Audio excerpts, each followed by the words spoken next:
Anthony Ferraro and Mancina, two blind guys, collide to bring you Four Bad Eyes Podcast. Four Bad Eyes. Welcome back, dude. The Blind Revolution will be broadcasted. Anthony Ferraro. Dan Mancina. And let's just jump right into it then. Yes. Hope everyone's doing well. We've had a crazy weekend so far. Been working around the clock nonstop, and yesterday was a crazy day. Vlogging. We went for a walk. This is how it started. We go for a walk. Dan shows me his lake spot. He's got a little spot at the lake with a little beach. He calls it a beach, but I come from the beach, so it's just a beach. lake. It has sand and it has water, and it's so, fresh. It's cold here in Michigan too, by the way. We're mid-December. Mid-December. It's very frosty. Yesterday was warm, and it was, probably 47 degrees. No, I'd say it was 40, but 45.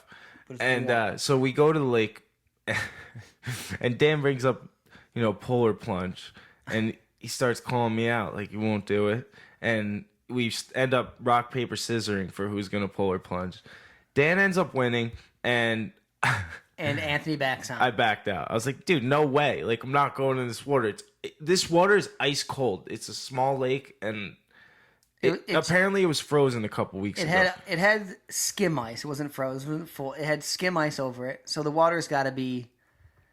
It's in the 40s, for sure. So Dan's like, all right, you're not gonna go in, then I'll do it. And he just starts taking off his jacket. And at this point, I thought he was joking. Like, I thought he was joking.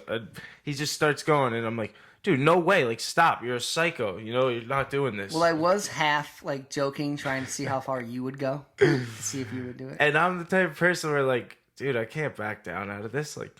And I start feeling the water. I strip down, too, so we're touching the water with our feet. At first, we're just trying to acclimate to the cold because it's windy too. And Dan starts doing Wim Hof breathing, where you breathe out and then try and get more oxygen. Breathe in, a big breath. Breathe it. Breathe out a little bit. Breathe Keep in taking more. in oxygen. And I'm like, dude, what is this guy doing? What's going on here, man? This is not cool. And finally, he's like, you gotta acclimate, dude.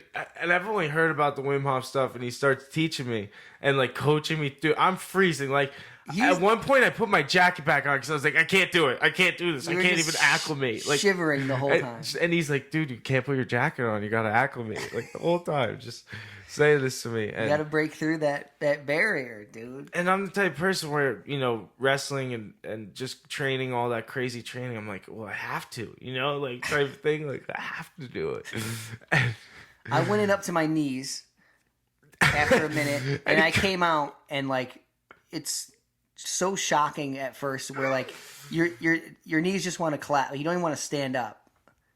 You felt that too, right? When you got out of the water, my legs didn't. They were frozen. Actually, they were numb and uncomfortable. I was in pure shock, my body. And finally, Dan. So Dan does that, and then he comes back out, and I'm like, oh shit, And then finally I go. I get the knees. I get up to the knees, and I run back out. We have our canes too. We're running in the water, and. Then Dan, 5 minutes later, he's still acclimated. He's like, he didn't put we have no towels too, and we're just in our underwear. The neighbors next to us were are cheering and stuff. They're oh yeah, people are seeing us. And finally, Dan just starts doing this running skip into the water. And finally, goes under, neck deep. Just Wim Hof. Just breathing the whole time, and I'm like, oh, no. And I tried going with him at the same time, and I actually turned around. I turned around once I was knee deep, and I wimped out, and I was like, oh, dude, I can't. Kelly's yelling at me. She's like, you can't give up like that. And finally, I go in too, and I'm like, Dan coached me through this. It was amazing to watch this happen. My mindset from the beginning towards the end was completely different. I was warm towards the end. Embrace the cold, dude. I'm the worst, and I hate cold more than I really hate freezing cold. I've never done anything like that. Because Like, you even like when we go to the car from the house to the car, you're like, yeah, just put my stuff in the car. Put my stuff in the car. that's me. I'm like, we leave the. Like, dude. So then we walk back. Like, Well, we got in. I made it maybe like 10 seconds, and I get out of there. I'm like, wow, that was intense. And I'm chilling. I throw my jacket on, right away. chill for a second, and then Anthony's just like, I can't. After you did your knees and your legs didn't want to work, and you kept wanting your knees wanting to keep buckling, you're just like, dude, I don't know if I can do it. I don't know if I can do it. I kept thinking that, and Dan just was right there the whole time. Like, dude, you got this. You just got to keep breathing, Wim Hof, dude. And dude, but that Wim Hof, did you not feel your chest, my core, like from my stomach to my chest, became like hot. Yeah, it gets hot. It was insane. And then finally, you just like trick yourself that you're warm. And I don't know how this happened, but it was really cool to me because it was like, it was really overcoming like a mental battle. And anytime you do that, it's really, it's growth. But like, that was just. That's the true reset, man. The true, like, you get out and you're just like ready to go, dude. Endorphins going like mad. It literally felt like a new person. And then you're walking home and I put mittens on right away, and I was like, felt like I had frostbite on my fingers. Damn, it's like, dude, got to take those off. You got to acclimate. And then I did, and it actually felt better. Because you were thawing out at that point. You got to just keep the cold going. But yeah, so I do well when I'm coached through things, and like mentally, I don't know. It's you did some December. If I was on my own, I would not have done that. I'll just tell you that right now. I gotta do that at least once a week, dude. Telling it's good. We're gonna do it again when it's actually frozen. No, and we're gonna have to cut a hole in the No. Yes. No, then that's what's up. You can the like true go into polar shock, plunge. dude. It's gotta acclimate. 15 minutes outside. Just acclimate. Go for the dip. Oh man, you have been wearing your life vest the whole weekend now. I'm not wearing it now. I've been wearing a vest. This puffy just vest. Dad's been calling it a life. He's like, dude, you going swimming? You're in the Navy. And what else? We went after that. We went to so we made homemade noodles and sauce, and then bunch of content, dude. We've been working around the clock, basically, doing video content and trying to launch this podcast, everything. So it's been recording a bunch of episodes, stacking them up. So we got a bunch of stuff for you guys, dude. That's right. What else did we do? We went to the skate park. We went over to Modern, where it all began, actually. What up, George? What up, George? What up, George? Likewise, and like we said, it's where it all began. Wait, why do you call him George Likewise? That's his last name. It is Likewise? Yes. Oh. It sounds like it's fake, right? It sounds like a nickname. No, it's George Likewise. That's his real name. His last name. I'm thinking like Pennywise. I thought it was like another like punk band or something. Oh man. No, so Mr. Likewise. It's spelled like Leakweez. We gotta get the ice on these cups. Yeah, you gotta mix it, but yeah. Whatever. But George Likewise, dude.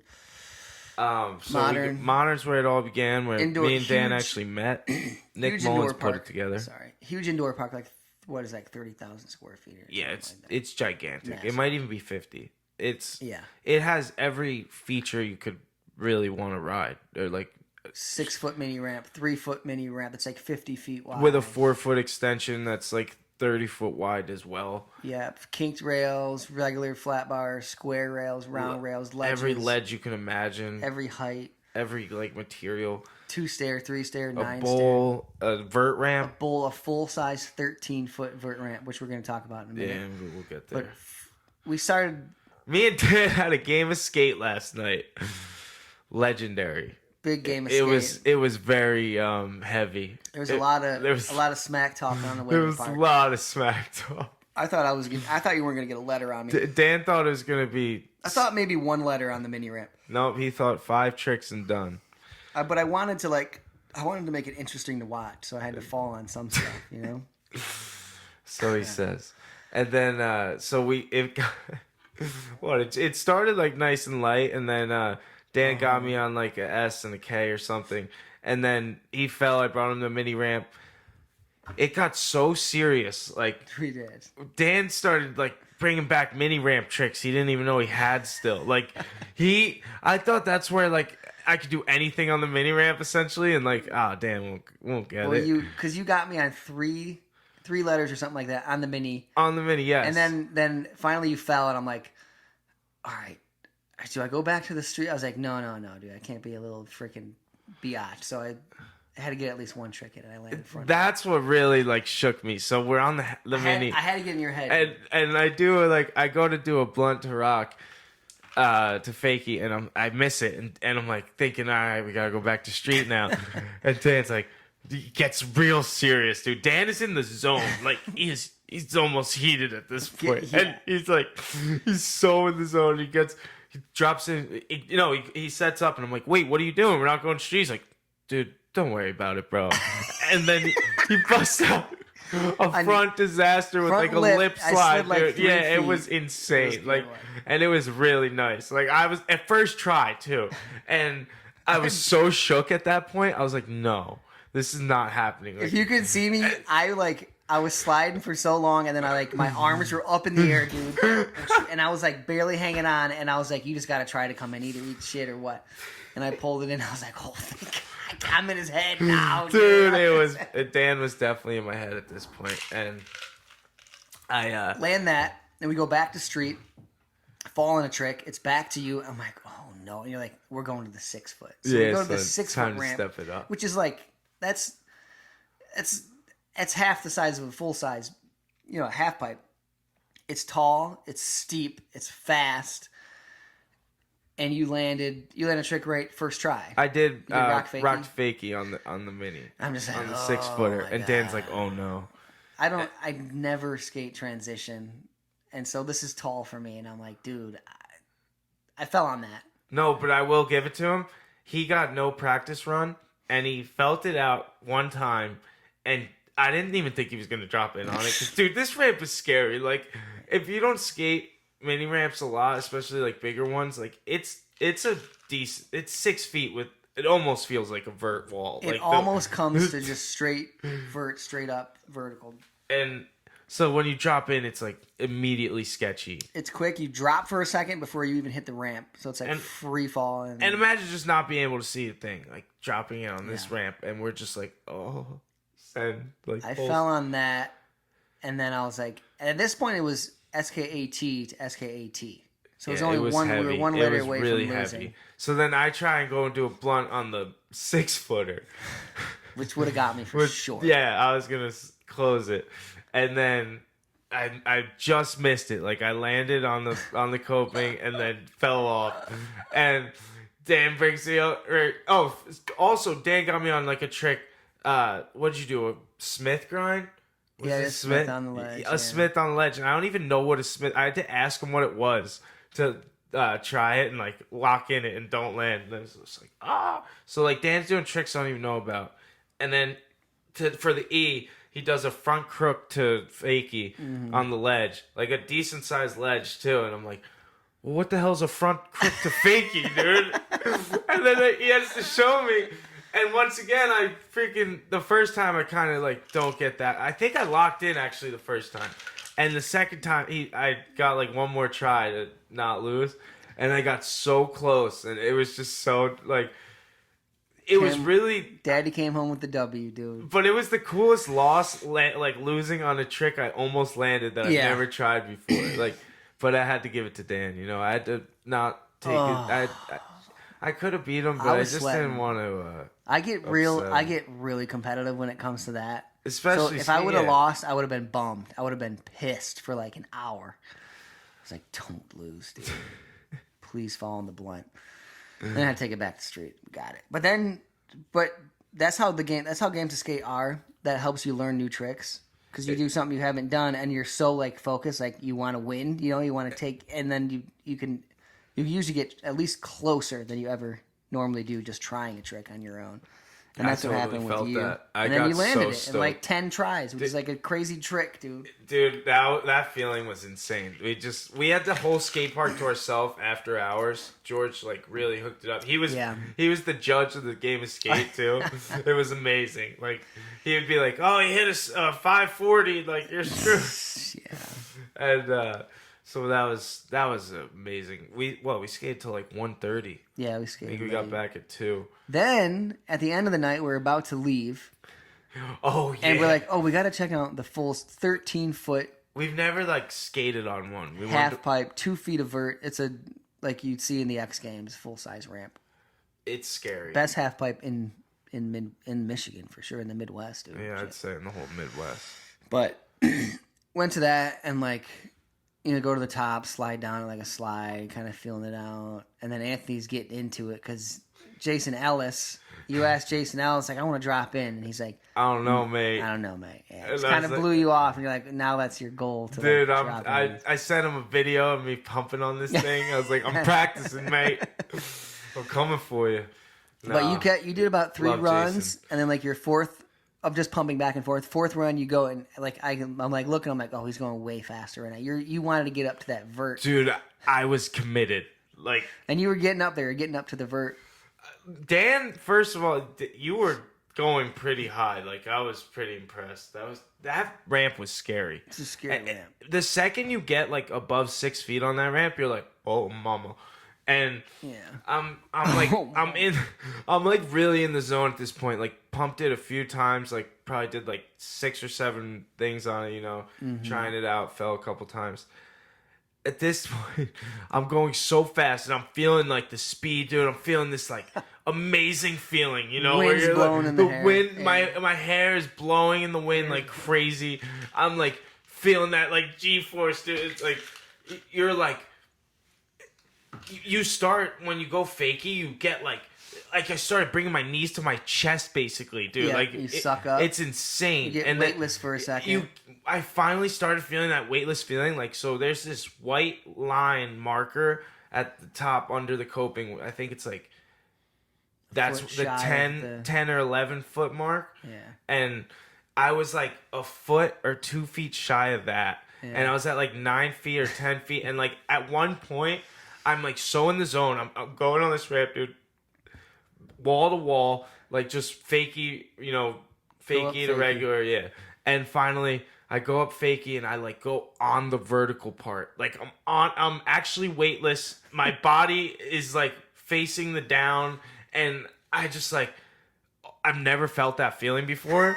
And all of a sudden, I'm just like, dude, you gotta commit. And like, I went down the ramp, dude. I went down the like small vert. We're all just watching. We just hear, boom. like, you all right, dude? Dude, No I response fell for a from second. like 8 feet to the bottom, right on my thigh. So like, I hit my elbow in my thigh, and my wallet was in my. So I did not expect to like commit to like this much of like pumping on it. Like, I thought I was just gonna like feel it out and then get off. But I got so in the zone, and I was like, I would have put like pads on or something, and. I don't know. I would have taken things out of my pockets too, dude. My wallet went straight into my thigh, like deep. Punched you. You got punched by your wallet. My wallet's so mad. And an 8-foot dude, drop. And now today, I was in shock after that. I was just like, they were like trying to like ask me if I was good. I was like, I'm alright. That hurt, dude. Like. And that was good. Now I'm so committed to wanting to drop down on it. And then we left. And we went outside, and you couldn't even walk. I couldn't. My body was just too in shock from that, and I was like, couldn't warm myself up, dude. I was like, Kelly, take my stuff. I can't. Just like, shut up, dude. Oh, but that was an epic game of skate. It was heavy. Like, there was emotion. There was like tension. Like, you could tell we were both wanting that W. Oh man, it was serious. Were you expecting to get that many letters on me? No, not at all. Actually, I was expecting to get S and K probably. Yeah. I was thinking about getting like 2 mini ramp tricks, and I fell on everything. You weren't landing your kick flips. I fell on a rock fakie and 2 kick flips and a heel flip. And like, but see, that's where I get in my head, because like it gets in my head because I'm like, Dan didn't land a heel flip, and like heel flip's a trick I can land. But, like, I don't want to waste my try on a heel flip if I don't land it. And then it's just, like, it gets in my head. I was trying, and in the beginning, I was like, I'm going to try to do stuff that I know that you have a shot at doing. And then by the end, I was like, no. Same here. That's why I started off with just the one. That rock fakies and stuff, yeah. But, yeah, we got all that content, too. That'll be up somewhere. The game of skate is coming out, so Make sure you subscribe to the YouTube. It's embarrassing for me. We're not going to release that, dude. Oh, dude, it's coming out. Fell too much. And the polar plunge. Or plunge. What else? What else were we going to talk about, dude? There was one other topic. We got, let's see. Uh-oh. Dead air, dude. No dead air, dude. We're, what do we got?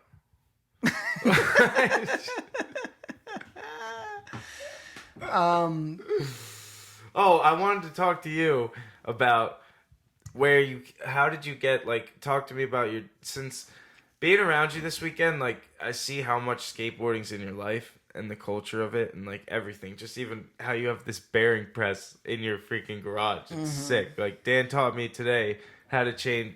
We gripped up my first ever deck today, dude. Oh, this is too good. Oh, my gosh. We're filming, like, I'm gonna teach him how to grip this board. I'm like, all right, I'm gonna use all my VRT skills, my vision rehab teaching skills.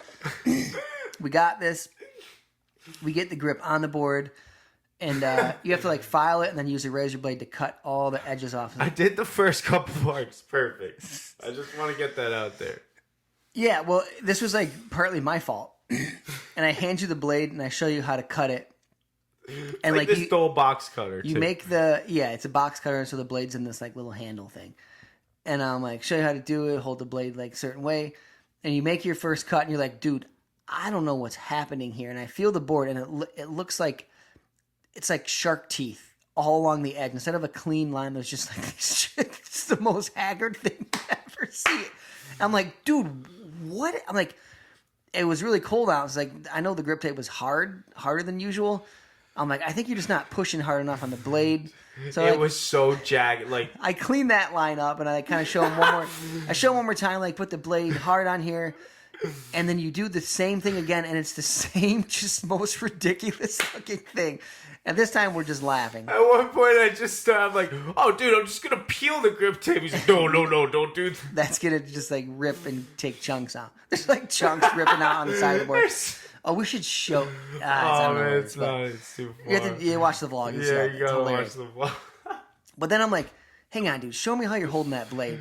And he puts it. I'm like, let me feel your hand. First of all, it's upside down. It's upside down, and he doesn't have the blade on the board. He has just the edge of the actual box cutter itself on it. I'm like, wait, no, show me how you like you're actually about to cut. And he does it the same way.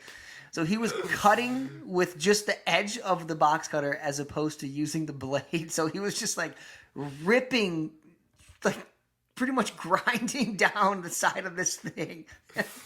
Oh, dude. I died at that point. I was like, I know what we did wrong. We couldn't breathe. I know what you're doing wrong. He couldn't even get out of the words, like, what I did wrong, but we were just both laughing so hard because I knew I did something so wrong. And then, so Dan taught me how to use a box cutter today. Box cutter, yeah. And then we gripped his first board. Oh, it's a beaut. Then we got the bearing press in the garage. I was a little kid. I always and because the skate shop always had the bearing press. I was like, dude, one day I'm gonna have one of these, like, in my garage. It reminds me of, like, like getting, like, a pinball machine or something from, like, an arcade. It's just, like, classic, dude. Well, because back in the day when Trans World used to have a magazine and it was, like, bigger than it still exists, I think, but it was, like, another big media for skateboarding. They did, like, kind of how Thrasher has Skater of the Year. They had a Skater of the Year too, or they had, like, an Am of the Year. And if you won Am of the Year, you got a gold, like, plated bearing press. So it was solid gold looking press. It was the sickest thing. I want it so bad, dude. I want one so bad. Doesn't even exist anymore. Got one of those. But I'm going to spray paint that one gold, but that's what made me fall in love with the bearing. I was like, I'm going to get one of those one day. But when did you first get on a skateboard? I started pushing around when I was, like, 7. Like, my brothers had just, like, a cheap Kmart, like, Ninja Turtles board. And, like, my cousin... Oh, I remember, like, I had a Rocket Power one. Yeah, just, like, something your parents would just get. It's like it's a toy. It's not an actual skateboard. And, like, my cousin would come over who, like, lived in California for a while and, like, skated when he was a kid. And he'd, like, do little twirly spins and stuff. I'm like, whoa, dude, that is sick. That was kind of, like, my first, like, experience with skateboarding. And would you try and, like, mimic that on yours? Yeah, I would just use it. I didn't even really try. I didn't, at that age, you don't know what skateboarding is. Especially there was no, like, didn't know what skate videos were. I didn't know what skate mags were. I didn't even know there was like a whole culture of it. You know what I mean?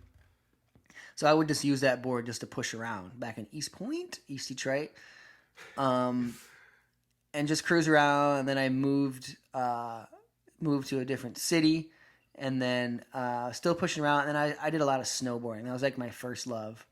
And, At what age? At 7? This is probably when I turned like maybe 13-ish. Oh, right. Around So there. now I you're started like teenager. snowboarding around, but Little still Grom. only using a skateboard as transportation, and that's it.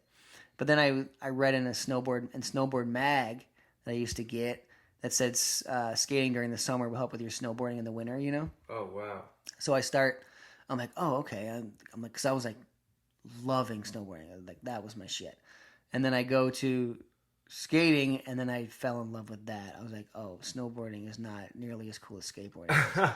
So I started doing that every day, and then like met a group of friends. Like the city I moved to, there was like a few other skaters who ended up being like my best friends that I still know today. Like my boy Nate, Niffy Holmes, Dave and Mike. That was the first crew, dude.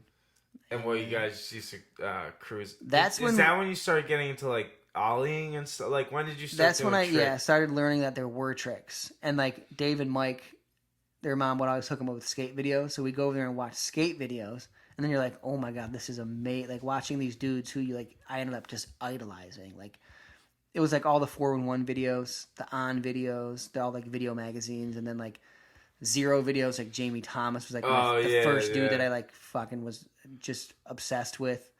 Watching them just jump down big rails and big. I was like, this is amazing. These people are like the coolest thing to me. You know what I mean? It's like superpowers. Like, how are they doing that?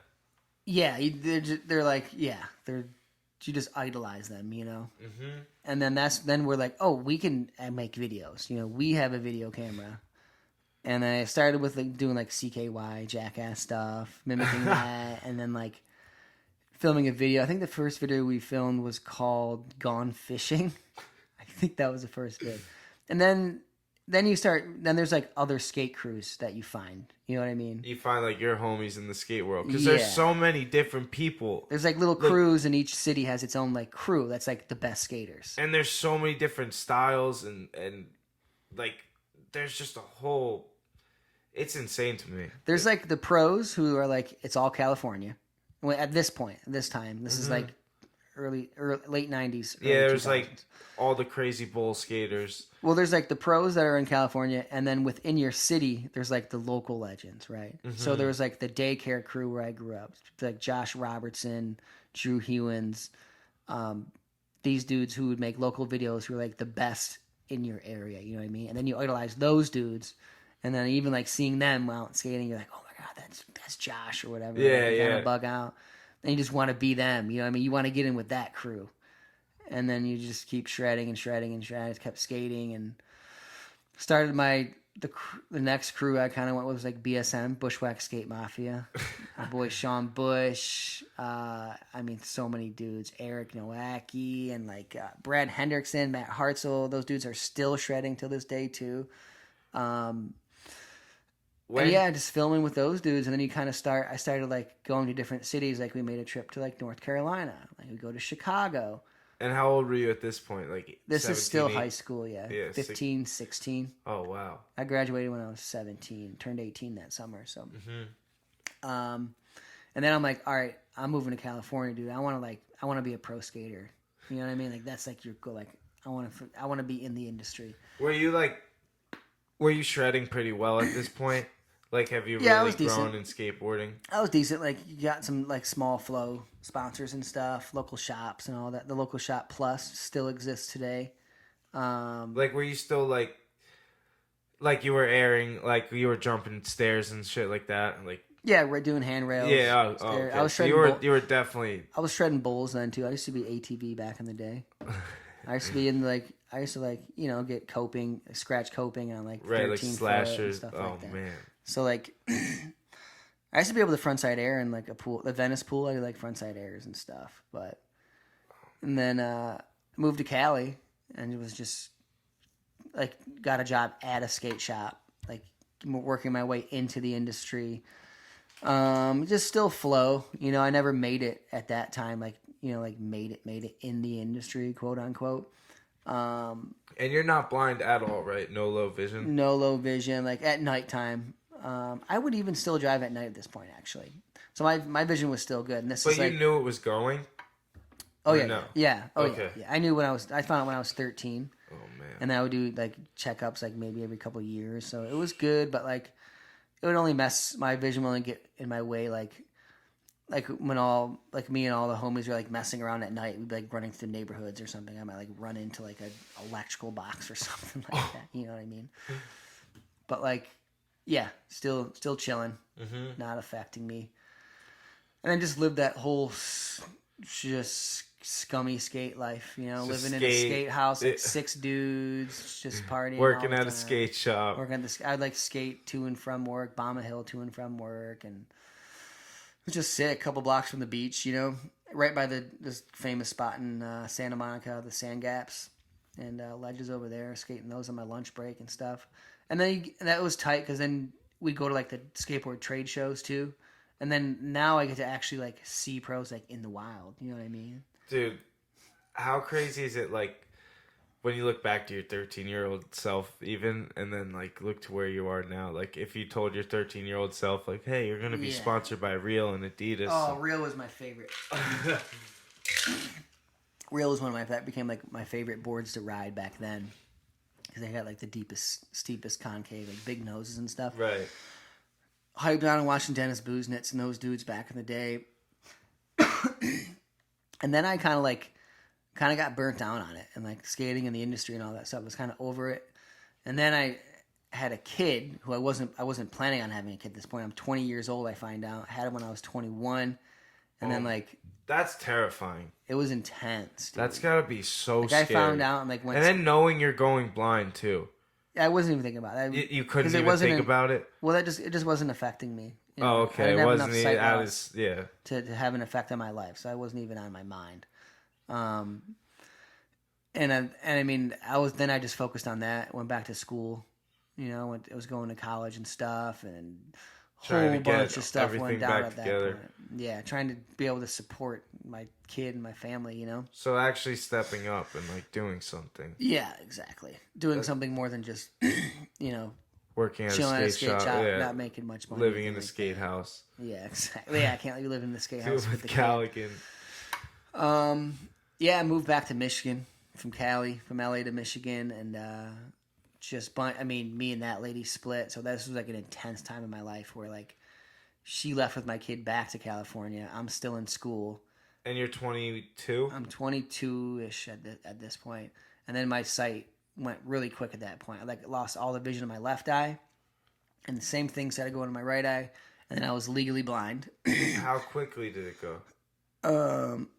Like really quick. Like it was like, I don't even know, a couple weeks. Like I remember I woke up one morning, there was a big chunk of vision gone. I was like, whoa, something's not right. That's not. And I went to like the doctor's like, yeah, you got there was like something else on top of my RP, Coates disorder, like blood vessels burst in your eye and it covers your retina. So it's like really rapid sight loss. So I went like to Blind World. I was going to school for aviation management. You have a kid, and then you split with your unexpectedly split with your girl, and then your girl takes your kid to Cali. So I'm doing custody battles, and then you lose your sight at the same time. Yeah, all at once. So this is like most intense. Dude, what's your mindset? I wasn't even thinking about my vision. I was just thinking about like life. Like my only mindset was what kind of job can I get to support, to be able to be a dad. Be a dad, see my son. That's the only goal. And I was like, school. That's the only answer at this point.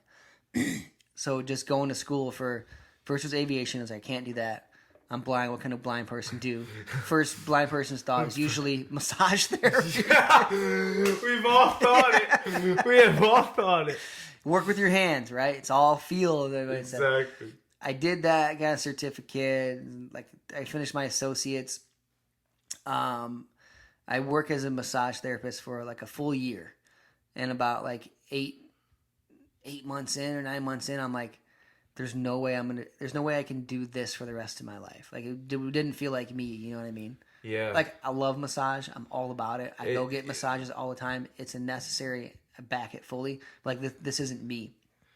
It's just not fueling you. It's not. You're not growing. Yeah, exactly. I felt like I wasn't growing, or I wasn't. It's just not feeding you. Like Yeah, I didn't feel like I was doing what I was supposed to be doing. You know, I remember multiple times, like in the middle of a massage, just being like, having that feeling, like, whoa, this is not where I'm supposed to be. it feels more like work at that point. Not even work, just literally just this isn't me. Mm-hmm. This isn't where I'm supposed to be. You know what I mean? Damn. And so I'm just like, all right, I need to go back to school. Sorry. Ran out of water. And what did I do at this point, man? I did start my social media. This is when I started doing my... No, I'm good. I'm all right, thanks. Yeah. I started my social media. My Instagram is when I started like posting stuff on there about me being a blind person. And like being sick of like the typical stuff we kind of talked about in the other episode of like people treating you differently, like even people close to you, the low expectations and people like having pity and stuff. And I'm like, dude, like in the beginning, I'm like, what can I do? What could a blind person do as a job? And I'm searching for that. And I'm like, trying to push back against these, all these negative, the stigma and all these misconceptions about the blind. So I just started filming stuff of me doing, because on the inside, I still felt like me. You know what I mean? I still felt like Dan. And you want to still live your life. I'm still the same person in my head, but everyone is treating me differently. So I'm like pushing back against that. So I started doing things that like just normal day-to-day, like funny things, like kicking a field goal, like throwing a bullseye in darts, beer pong, all these random showing fun that things. you still live life and have fun. And having fun, exactly. Instead of like, oh, how do you get out of your house? Yeah, exactly, yeah. Oh, you must be so scared. Mm-hmm. And I mean, there was a point where like, in the beginning of losing my sight, where like, I didn't leave the house unless I was with a sighted person, like an actual human guide. You know what I mean? I couldn't even walk around the block. You know what I mean? I had no cane training or anything like that. Right. So I go and I get orientation mobility and training. that's a scary feeling when you can't. Yeah, you're not weird. independent to be able to travel. Yeah, it's scary. I didn't even that. I mean, it's overwhelming. I guess I didn't think of it as scary. I just thought of it as like the new normal.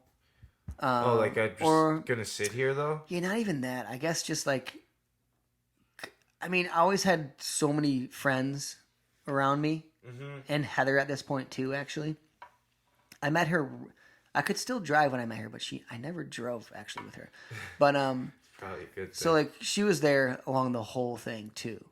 Like she was like there like the morning I woke up and I had like that big massive sight loss. Oh, she's incredible. She's been there through all of it. So she was with me when I was sighted, so I know she's not with me for my blindness. Where was I? Like, I got the next big step was getting that orientation mobility training through Leader Dogs for the Blind, and like, I think I talked about this in the first episode of that, like the huge jump that I took in my self-confidence as a blind person.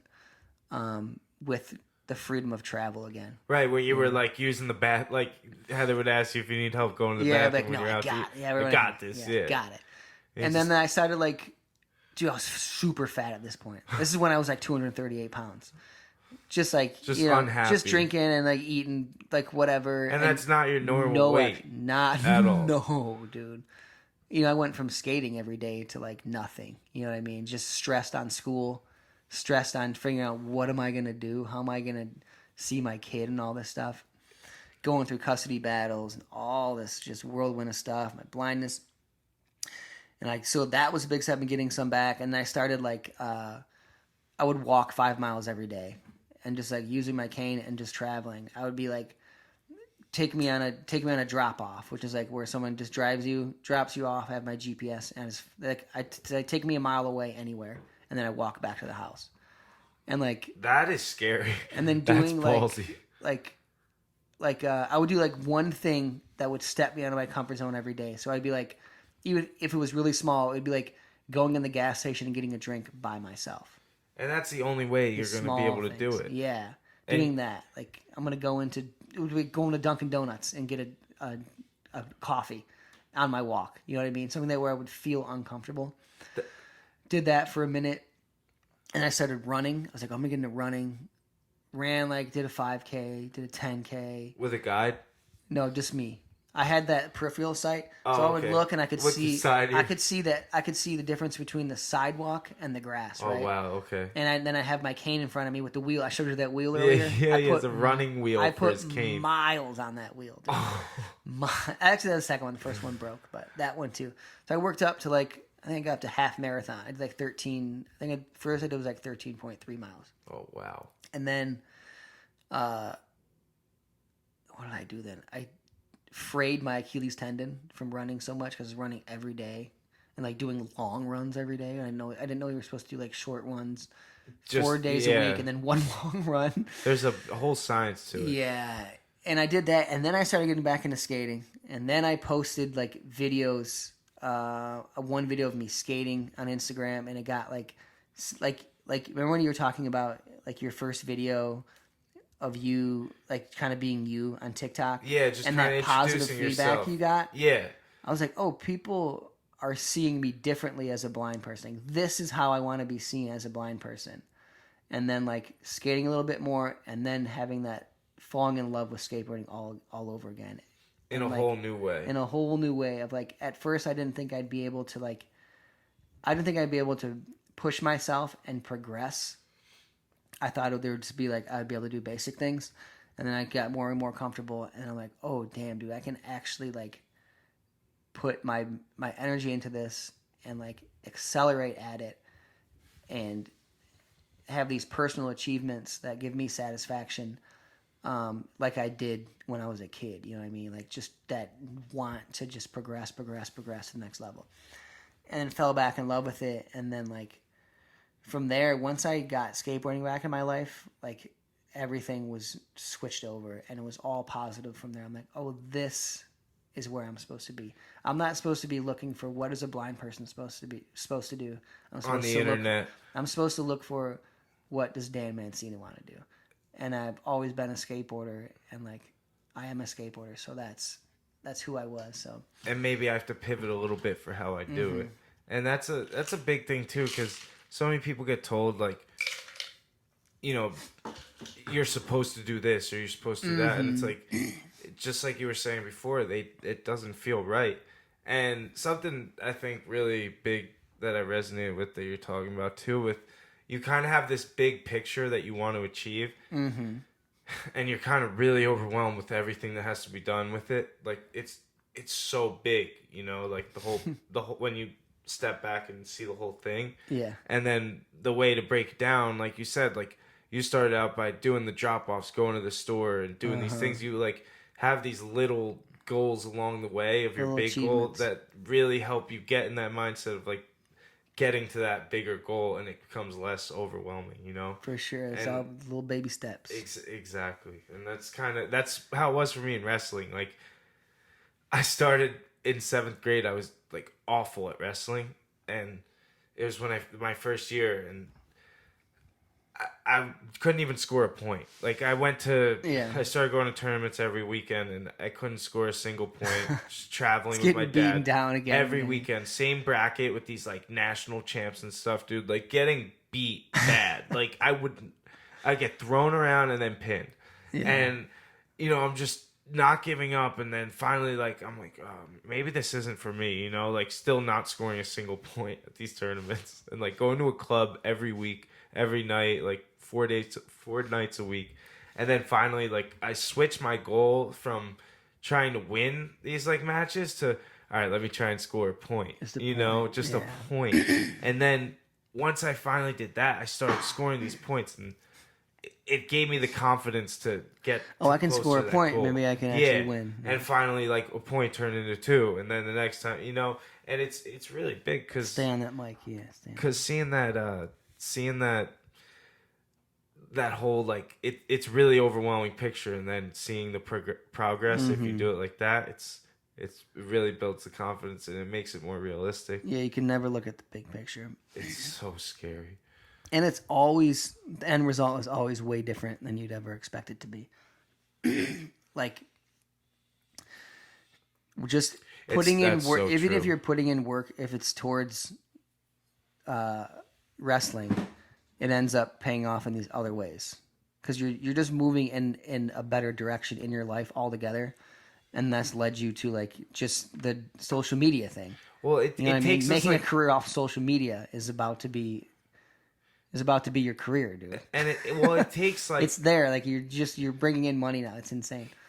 It takes like a mindset though. Like you can put all this work and do all these things with like you said, like wrestling or skateboarding. But if you don't take those things you learned in it and bring it to your life, then you're not gonna learn anything from it. You know what I mean? Yeah. Well, that's what I'm saying. Like you have to put them into action. It's in just other that aspects drive. of your life. It's that drive Exactly. that's gonna trickle over to everything. Yeah. There's things you learn from everything along the way. It becomes like, this is my toolbox for life, you know? My toolbox, son. Oh man. Oh, dude. Yeah, man. Skateboarding was it for me. That's a wild ride. That to lose, dude. That's just a lot at once. Like life hits hard when it hits, right? Mm-hmm. That's kind of what happens, and then it's just like, do I give up, man? Like I can't see anymore. Like, yeah, I was on like, I'm just getting off. Like, it's a long process of getting off. It takes like years, but of being on Social Security, like disability, and like living off like enough to live or enough to survive, but not enough to live. You know what I mean? Like just making that bare minimum, and like that helped me. It helped me get back on my feet, but then you realize like, oh, you like. I was just like stuck in that spot. You know what I mean? I didn't like that feeling at all of being that dependent on that stuff and just being like not being able to really live. You know what I mean? Like it's like not being able to go to the store by yourself. Mm-hmm. You know, it's like I have to rely on so much, and I can't grow. I'm in a box. you were impressing me in this. We went in the store the other day or a couple days ago. We did a little vlog of us shopping with Kelly. And like you were cruising by yourself. I was impressed. Well, see, that's the thing. Pulling the cart, and I'm just on the back of the cart. I kind of just clipping my shoulders on side. So me and Kelly, like, we used to live in like, dude, growing up in like New Jersey, everything's kind of fast paced. But especially me and Kelly lived in Brooklyn for a while, and in New York, it's like go go go, you know, and like you gotta walk super fast. And so I got in this mindset of like no one's slowing down. Just for you. no one's slow. You gotta keep going. They're dude. going around you. Exactly. And finally, like, I it's bad. I'll just bulldoze. Like I'll run into stuff. Like I definitely will, but I just sometimes I gotta slow down, and that's something I'm learning. I move so slow. I noticed that, slow. and it really helps though, because you take your time, but you get it done. It's like it's kind of like that rabbit, and you can't rush things. I always think I'm walking at a normal pace, but Heather's like, I walk with Heather. I'm like going so slow, and then I'll be like, I go like how you would normally walk. I'm like, this is how you normally walk. I forgot what like normal speed walking is, because I'm so used to like shuffling around and moving slow. I'm like an old man, dude. Oh man, it's pretty funny. I gotta go slow. Stingray shuffle, dude. The stingray shuffle. Just shuffle your feet so you don't step on those stingers, dude. Just fall down those stairs. Stingers. That's what they call it when we swim with stingrays. Oh man. But yeah, dude. You gotta go slow. You're gonna step on the wishbone that's on the stairs. You know what I mean? Yeah, the delta leaves. The dog bone. My stairs are so steep in my house, dude. I almost died so many times. Dude, I run up and down my stairs so fast, people get like scared. I can go up quick. I got my up still. Yeah. But down, dude, you never know what's there. It's true. I usually like having a railing that I grip tightly with one hand. So like, if something goes down, dude, I just grab. Rip that railing right off the wall, dude. Oh, man, falling down. Thinking about it, how many things do you break, dude, in a week? I break things like open this package with this whatever thing is in it, and I'll be opening the package and just like ripping it open, and I pull out the thing, I like broke the thing that's inside. Just rip it open. I could never open like bags of chips or anything Upside like that, down, right, dude? Like yeah, like things that are resealable. Like I'll always mess it up. Yeah. It's so annoying. Packaging nowadays is a pain, dude. Dude, we need some accessible package. Yeah, rip open I've ripped open like bags of produce, and then like gone in at a different time, like, oh, there's an actual resealable top on it. You know what I mean? Like a Ziploc top on it, but I ripped open the bottom. Oh, I ruined that. Oh no! And then you're like scared, dude. I've ripped open a bag of chocolates by accident, like huge thing of chocolates, and it went all over my apartment Spread. floor in the kitchen. And I'm like immediately like, no, the dog, and I like dive onto the floor and like cover all the chocolate in my You body. can grab the dog, put him in another room, and then go back and clean up. Checking their mouth, like, did you get one? Dude, I dropped my pepper, like the pepper grinder. So there's like a full thing with all the peppercorns in it. Drop that, and just thousands of pepper beads all over the wood floor, just like scattered, dude. And cleaning up as a blind person is a pain in itself, but when it's like something like that where it could be like in the next room, you know what I mean? I was stepping on pepper flakes for like a week there.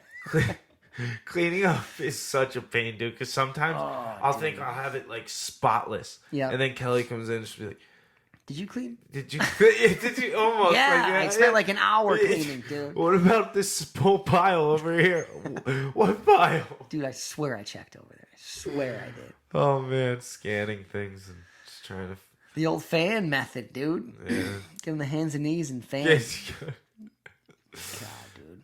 just gotta take, like you said, take it slow. Take your time, dude. Make sure the dog doesn't eat it. It's crazy though. Some like mundane tasks that will take people like 5 seconds can take us like 20 minutes. That's the stuff that adds up. I think we talked about that. Yeah, it adds up until it gets crazy. Makes you go crazy. No. I had this food processor thing, the thing we made smoothies in the other day. The thing came in a box, and every piece was like individually wrapped. And I was expecting like a different style of blade. And it was this weird like serrated blade on it, and like I'm opening it and just slice my thumb like so good, like almost to the bone, dude. Sketch. Not very not VRT. Good. Not very VRT. I mean, I was being VRT. I was taking my time, going slow, and just not what I expected, dude. Never know. That's why I'm going to send you some dangerous things in a box and have you open it. Oh, that doesn't sound nice. If you use the VRT, you'll be good, dude. VRT methods. I'm just joking. I never hurt you. Unless it's in a game of skate. Dude, next game of skate, dude, I don't even want to hear it. I just want everyone to know it's going to be 1-to-1. Next game of skate. I'm going to be practicing on the mini ramp, and then you're really going to have nothing, dude. Oh, no, dude. I didn't even break out any of my tricks. I went so easy on you. You did all of them, dude. None of them. You started taking the same tricks to the 6 foot. Because I knew I was trying to be nice on tricks that you could maybe do. No, you were like 6 foot. I know he's not going to be able to land any. I really found the rock fakey, dude. That's bull. I'm not going to fall on that next time. Oh, man. You better just skip that one. Don't even bother. It's just I'm just to go right to the lip slide. Do that lip slide. Oh, then I ended up skating later. I'm like, oh, the mini ramp's kind of fun, actually. Oh, yeah. Do like a ride, do like 2 walls, and I go up. It's so slick in there because it's dusty. It's indoor. And all this masonite or skate light is really slick. And just slide on the top of the ramp and land feet all the way up in the air with my back on the ramp. Just like, I'm done. That's it. Had enough mini ramp for the day. He was feet like ass over tea kettle. Dude. Oh, what else man. we got, dude? What else do we have? What else we got? What else There was one topic that I cannot remember we were supposed to talk about. We did the polar plunge, game of skate. Daniel Mancina? What? Daniel Mancina what? I don't know. What I want to talk about. Oh, have you ever taught people skating before, or is that like? Yeah, I used to teach skate lessons when I lived in LA.